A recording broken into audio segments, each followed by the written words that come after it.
কি আইছে? এইবার মাল আইছে, বসাইছে। কি ভাই সমস্যা কি?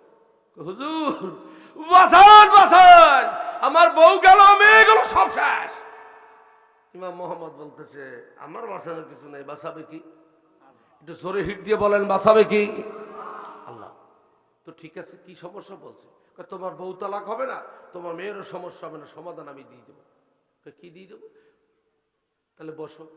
এবার বলতেছে তুমি কি করতাম? শরবত বিক্রি করতাম। তুমি কি আমাকে চেনো? কেনা আমি কোন একদিন তোমার কাছে গেছিলাম, তুমি আজকে যে সমস্যায় পড়ছো এই সমাধানটাই আমার কাছে জানতে পারতাম। দুইটা মাসালার বিনিময় 1 গ্লাস শরবত চেয়েছিলাম, তুমি দাওনি। আজকে যার কারণ আমার কাছে তুমি এসেছো, এখন আমি তোমার এই মাসালা সমাধান দিয়ে দেব। তুমি শরবত সারা জীবন যা বেচছো, কত টাকায় সব টাকা বার দিতে হবে। আপনি সব নিয়ে যান। কিছুদিন আগে বাংলাদেশে যমুনা গ্রুপ নাকি শুনলাম মালিক শ্বাস করতে পারে না। কি করতে পারে না? ডাক্তারকে বলতেছে আমার একটু শ্বাসের ব্যবস্থা করে দাও, আমার সম্পত্তির স্থাবর অস্থাবর যা আছে 50% তোমার দিয়ে দিলাম। আল্লাহ বলতেছে এবার থেকে পাগল হয়েছে নেই তো, ডাক্তার তো কিছুক্ষণ পর সিটিই পড়বে, তুই উচিত হবে, তো ডাক্তার উচিত হবে।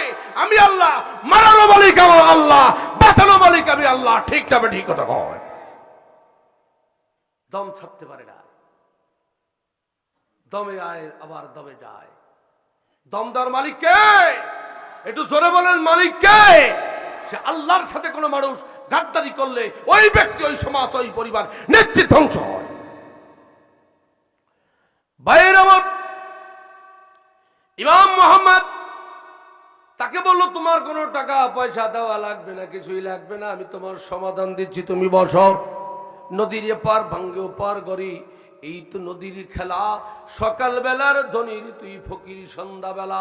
তার মানে হলো তুমি আমাকে অপমান করেছিলা সেদিন, আমার মালিকের কাছে কেঁদেছিলাম আমি সেদিন, তিনি আজকে আমাকে সম্মানিত করেছে আর তোমাকে আমার কাছে এনেছে। অতএব তুমি আমাকে অপমান অপদস্থ করেছো, ছোট করেছো, তাই বলে আমি তোমাকে ছোট করবো না, তোমার সমাধান দিচ্ছি, তুমি বসো।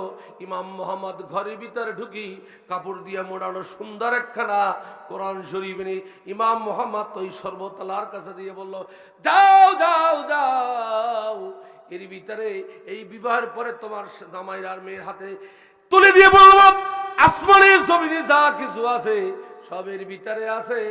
ফতোয়ার সমাধান হয়ে গেল। জোরে কোন সুবহানাল্লাহ।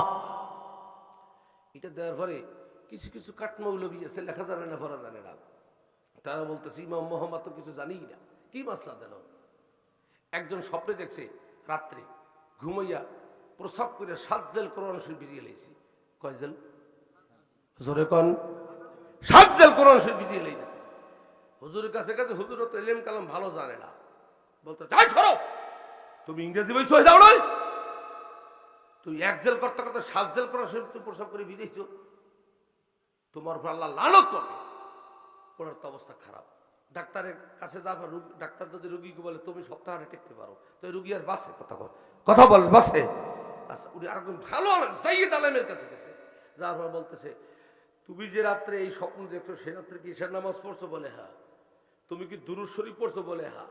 তুমি কি ডান কাতে শুইছো? বলে হ্যাঁ। তাহলে বেটা তোর কপাল বলো, তোর জন্মে আল্লাহ পাক 7টা পুত্র সন্তান দেবে, 7টা পুত্র সন্তানই হবে কোরআনের হাফেজ। কোন দাগের সম্পত্তি কোন দাগে গেল?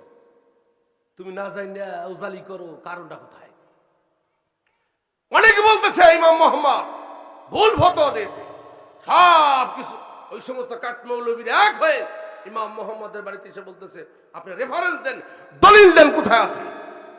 কোরআন শরীফের একটা সূরা আছে সূরাতুল হিজর, বাংলায় জানা হয়েছে পাথর, 7ম পারা।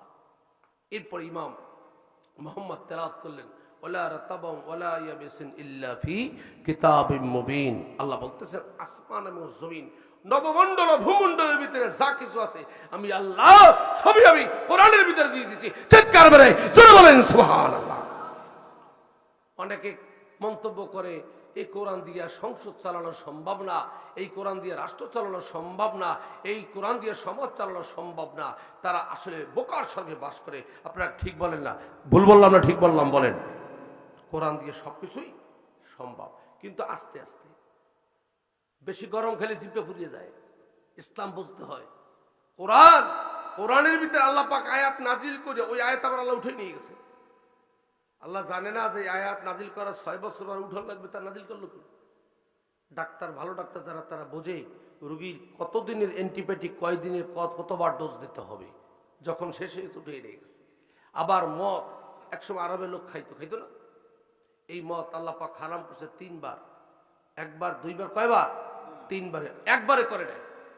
আমাদের দেশে যারা গাঁজা খায়, ইয়াবা খায়, ফেন্সিডিল খায়, মারিজুয়ানা খায়, সস খায়, ভাং খায়, আছে না, হিরোইন খায়, এই সমস্ত যারা খায়, ওদের যদি আপনি কলেমা পরে এটা গোসল টোসল করে বলে বাবা সন্ধ্যার পর থেকে আর খাবি না, ও সাথে সাথে বলবে খোদার কসম আর খাবো না, সন্ধ্যার পরে ও খাবে না, ও রোজা থাকবে। কতক্ষণ? তার মানে যারা মাদক সেবন করে আসক্ত, তাদের মাদক যেখানে ট্রেনিং, মানে মাদকদের ট্রেনিং দেওয়া হয়, তার চিকিৎসা দেওয়া হয়, চিকিৎসার পরে 3 মাস, 6 মাস, 1 বছর, কোনো কোনো ক্ষেত্রে 2 বছরও যায়। এত সোজা না। অতএব মানুষ বানাইছেন যিনি, মানব সম্পর্কে জানেও তিনি, কোনটা হালাল কোনটা হারাম, এগুলো আল্লাহ পাক সব বলে দিয়েছে। আল্লাহ পাক কোরআনের ভিতরে গরুর গোশত কি করছেন? হালাল করছে। শুকরের গোশত কি করছেন? হারাম করছে। এখন আপনারা প্রশ্ন করতে পারেন, হুজুর ওটাও তো গোশত, এটাও গোশত, বরং হুয়ারের গোশত চর্বি বেশি, ওটা আমাকে নিষেধ করলে কেন? এটা বৈজ্ঞানিক ফর্মুলা। ইয়াসিনুল কোরআনিল হাকিম ইন্নাকা লামিনাল মুরসালিন। কোরআন হবে বিজ্ঞানময়। এটা বিজ্ঞানও বলছে গবেষণায় যে শুকরের গোশত খাইলে এটা সব থেকে কদাচিৎ এবং নোংরা প্রাণী, তাহলে মানুষের চরিত্র নোংরা হয়ে যায়, এবং প্রচন্ড পরিমাণ এর ভিতরে কি চর্বি, এটা খেলে মানুষের কোলেস্টেরল, রক্তের কোলেস্টেরল বাড়বে, যার কারণে তার ডায়াবেটিস, হার্টের প্রবলেম, অনেক ধরনের রোগ হতে পারে। সব থেকে শুকরের গোশত খাইলে মানুষের সেক্স পাওয়ার, যৌবন শক্তি হ্রাস পায়। আল্লাহ পাক যেটা ভালো সেটা করছেন, যেটা খারাপ সেটা হারাম করছেন। অতএব আপনার জীবনটাকে সুন্দর করতে গেলে অবশ্যই কোরআনের কোনো বিকল্প নেই। এবার আসেন ইসলামিক সমাজ গঠনে, ইসলামিক পরিবেশ গঠনে, ইসলামিক পরিবেশ গঠনে কি ইসলামিক পরিবেশের সমাজ গঠন। এবার আসেন সমাজটা কি। এই মূল আলোচনায় ঢুকলাম, কিন্তু প্লিজ আমি ক্লাস করাইতেছি, ওই সুর তাল এইগুলো যদি কেউ পছন্দ করেন তাহলে আমি আপনার বুঝাইতে পারবো না। খেয়াল করে আমি দেবো না, তাল টাল দেবো না একটু, কিন্তু মূল জিনিসটা বুঝোই।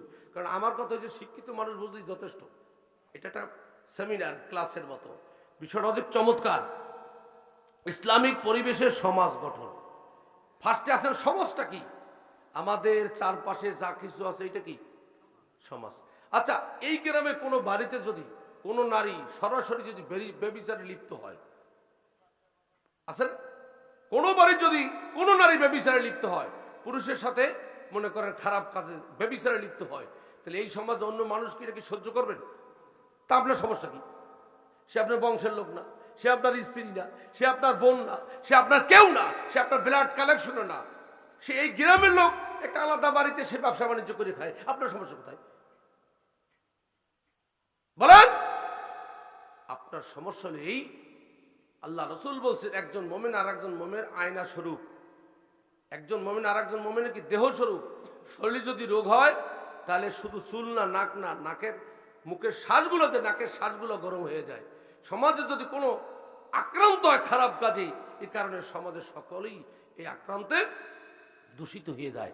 অতএব কোন প্রকার সমাজে আগাছা রাখা যাবে, সামাজিক দায়বদ্ধতা আছে। এই জন্য সমাজ হলো আমাদের চারপাশে যা কিছু আছে সব কি সমাজ।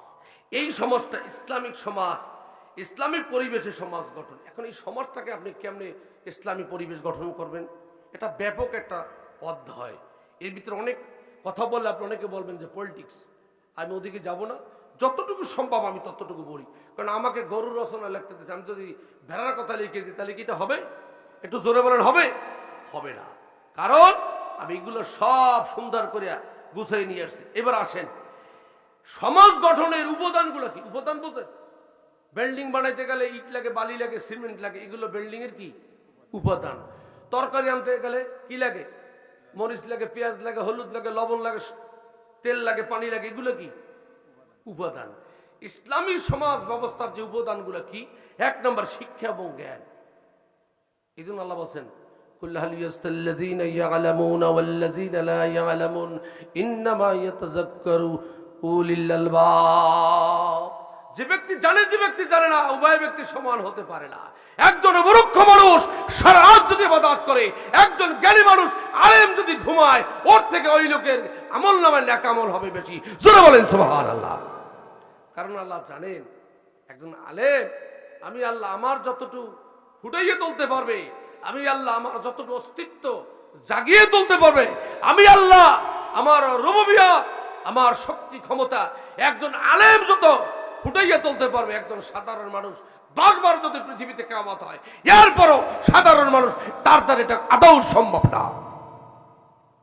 এখন আমাকে যদি ম্যাথমেটিক্সের ক্লাসে ঢুকিয়ে দেন, অথবা যদি বলেন যে অনার্সের ইংরেজি সাবজেক্টে আপনি 1 ঘন্টা লেকচার দেন, তাহলে আমি কি দাওয়াত নেব? আমি বলবো কি, আপনি বিশ্বাস করেন আমার শরীর খুব খারাপ, 4 বার বাথরুমে গেছি, কথা কয় না। হ্যাঁ, আমি যে স্টাইলে তাফসীর করতেছি, ব্যাখ্যা দিতে আছি, বাংলাদেশে অনেক মন্ত্রী যদি বলেন আপনার 50,000 না 1 লাখ টাকা তুমি 1 ঘন্টা একটু বক্তৃতা করেন, সে বলবে কি, আমার কাজ নাই, খাই কি, আমার যাওয়া লাগবে ফরিদপুর। তার মানে কি, সে প্রধানমন্ত্রী হতে পারে, স্বরাষ্ট্রমন্ত্রী হতে পারে, শিক্ষামন্ত্রী হতে পারে, প্রিন্সিপাল হতে পারে, জজ হতে পারে, ব্যারিস্টার হতে পারে, কোরআনের মঞ্চে দাঁড়িয়ে তার কথা বলার যোগ্যতা নাই। ঠিক না বেঠিক কথা বলে, এটা অর্জন করতে হয়। ভাইয়ের আমার, এই জন্য আপনি ইসলামী সমাজ গঠন করবেন, 1 নম্বর শিক্ষা এবং জ্ঞান আপনার লাগবে। এদেশের বহু মহিলা আছে, কানে কানে বলবেন, এ ভাবি শোনো, তোমার 10,000 টাকা দেবো, তুমি যাই অমুক জায়গায় এই কামটা করে দিতে পারবা। 10,000 লাগবে না, 5,000 মাফ করিয়ে দিলাম, 5,000 দিদি। কথা বলেন, কারণ ওই মহিলার ভিতরে জ্ঞান নাই, এলেম নাই, আল্লাহর ভয় নাই, তাকাও নাই, যার কারণে নারী দায়ুস, সে যে কোনো সময় যে কোনো অবস্থায় শরীরের কাপড় খুলে ফেলতে পারে। কিন্তু ঐতিহ্যবাহী বংশ, ঐতিহ্যবাহী ফ্যামিলি, ইসলামিক জীবনধারায় যারা চলে, আল্লাহর ভয় যারা করে, এমন কোন নারীকে যদি 10 লাখ টাকা দেন, আর যদি বলেন কুমারী জেলা প্রাইমারি স্কুলের সামনে ব্রিজের উপরে দাঁড়াই তুমি 10 মিনিট গালি দাও, জিন্দিগিতে 10 লাখ টাকা দিল তার দ্বারা সম্ভব না। কারণ কেউ জানে, কেউ জানে না। এই জন্য ইসলামী সমাজ গঠন করতে হলে 1 নম্বরে আপনার এলেম এবং জ্ঞান লাগবে। 2 নম্বর নৈতিকতা এবং চরিত্র। পৃথিবীর সবচেয়ে একটা বড় জিনিস চরিত্র, সবথেকে অমূল্য সম্পদ। কি? চরিত্র অমূল্য সম্পদ। আপনারা যদি শোনেন, আশরাফি সারা দেশে তাফসীর করে, কিন্তু গ্রামে আইসা 20 লাখ টাকা সুদ দিতেছে। এটা তো বাস্তব সত্যি হয়। কোন লোক আমার দাওয়াত দেবে, দাওয়াত যেতে ওর মাথা ফাটাই হেলাই দেবে। এটা সুদি আলেম অশুনাও, এটা কিয়ামতের আলামত। কারণ যে আলেমের, যে মানুষের চরিত্র ভালো, সে কোনোদিন আল্লাহর নিষিদ্ধ কাজ কখনো করতে পারে না। এই জন্য নৈতিকতা এবং চরিত্র সবচেয়ে মূল্যবান জিনিস। মানুষ, এটা প্রভাত বাক্য আছে, কি, জাতের মাইয়া কালো বলো নদীর পানি। কি খারাপ লাগতেছে আপনাদের? সুন্দরভাবে বুঝাইতেছে, আরো সামনে আরো সুন্দর লাগবে না। জাতের মেয়ে, প্লিজ কেউ পিছনে কথা বললেন না, সাবজেক্টটা মারাত্মক সাবজেক্ট। শিক্ষিত লোক যারা, তারা বুঝতেছেন, আমি সুন্দর করে উপস্থাপন করতেছি। প্লিজ পিছনে কেউ কথা বললেন না, ডিস্টার্ব হইতেছে মঞ্চের পিছনে, প্লিজ। জাতের মেয়ে কালো বলো, থামবে থামবে প্লিজ। জাতের মেয়ে কালো বলো আর নদীর পানি, এটা তো বই পুস্তকের কথা। বিয়ের সময় দিয়ে লাল টুকটুক গায়ের বধু, চিকুন বিকুন গায়া, চোখ পিট পিট লাজক ভারী, চোখের ভিতরে বায়া, কালো কুচকুচ চুলের ভেনি, লম্বা পিতার দুল, তিডিং বিডিং কানে লাপা হীরামতির দুল। বিয়ের সময় তো আমরা সবাই সুন্দরী বাইয়া খুঁজি, ঠিক না? ঠিক। আর পানি খাই ফিল্টারে, ওটা শুধু কথায়। অবশ্যই আমি মনে করি এদেশের যে সমস্ত নারী কালো, এদের চরিত্র হয় যদি ভালো, সুন্দরী না, নারীর থেকে ওই নারীর দাম, তাকওয়াবান নারীর দাম আল্লাহর দরবারে অনেক গুণ বেশি। আমার দাদা ছিল পাক্কা শশার মতো, ইয়াবা বড়ি, আর তার শ্বশুর বাড়ি ছিল তালুকদার বাড়ি, মল্লিকের তালুকদার বাড়ি। আমার দাদির নাম ছিল সকিনা বিবি। আমি দেখছি ছোটবেলায়, একদম কালো, রাতের আধারে ছাতি মাথায় দিয়ে আমাদের বাড়ি থেকে তালুকদার বাড়ি যেত। তো আমি দাদার বললাম, দাদা তুমি এত সুন্দর একবারে নায়কের মতো চেহারা, তুমি কালাবুড়ির বিয়ে করলা কা? ঘুমাচ্ছেন নাকি আপনারা? কালো দাদি তুমি কালো বুড়ির বিয়ে করলা কা? তখন কইতেছে আগের যুগের কথা তো, দাদু তুমি বুঝবা না, ওই কালোর ভিতরে অনেক গুণ ভরা। সুবহানাল্লাহ কয়। কারণ যারাই সুন্দরী বিয়ে করছে তারাই বিপদের মধ্যে আছে। ভাইরা আমার, কালা সুন্দর কিছু না, চরিত্রই সুন্দর। ইসলামী সমাজ গঠন করতে গেলে 2 নম্বর যেটা লাগবে সেটা হলো নৈতিক এবং চরিত্র, নৈতিকতা এবং